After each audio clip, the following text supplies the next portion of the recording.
സംസ്ഥാനത്തുടനീളം വിപുലമായ പരിപാടികളാണ് സ്വാതന്ത്ര്യദിനത്തിന്റെ ഭാഗമായി നടക്കുന്നത്. മധ്യകേരളത്തിലെ സ്വാതന്ത്ര്യദിന ആഘോഷത്തിന്റെ സമഗ്ര വിവരങ്ങളുമായി അർച്ചന നമ്മളോടൊപ്പം ചേരുകയാണ് കൊച്ചിയിൽ നിന്ന്. അർച്ചന, മധ്യകേരളത്തിലെ ജില്ലകളിൽ വിവിധയിടങ്ങളിൽ ആരൊക്കെയാണ് പതാക ഉയർത്തിയത്? സ്വാതന്ത്ര്യദിന ആഘോഷ ചടങ്ങുകൾ എങ്ങനെയുണ്ട്?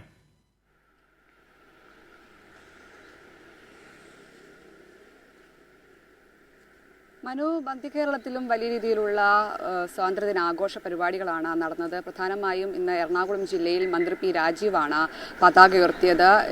9 മണിയോടെ പതാക ഉയർത്തി. തുടർന്ന് പരേഡ് നടന്നു. കാക്കനാട് പരേഡ് ഗ്രൗണ്ടിലായിരുന്നു സ്വാതന്ത്ര്യദിന ആഘോഷ പരിപാടികൾ നടന്നത്.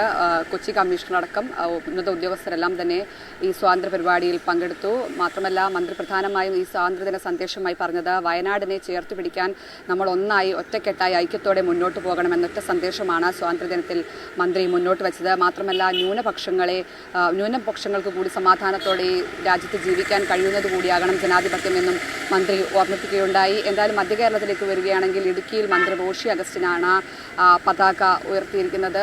കൃത്യം 9 മണിക്ക് തന്നെ പതാക ഉയർത്തി അദ്ദേഹം പരേഡിനെ അഭിസംബോധന ചെയ്തു. എറണാകുളത്ത് ഏകദേശം 28 പ്ലേറ്റൂണുകളാണ് ഈ പരേഡിൽ പങ്കെടുത്തത്. 3 ബാൻഡുകളും പങ്കെടുത്തു. അത്തരത്തിൽ പലയിടങ്ങളിലായിട്ടും വിപുലമായ പരിപാടികളും മധ്യകേരളത്തിൽ വിപുലമായ പരിപാടികൾ തന്നെയാണ് നടന്നത്.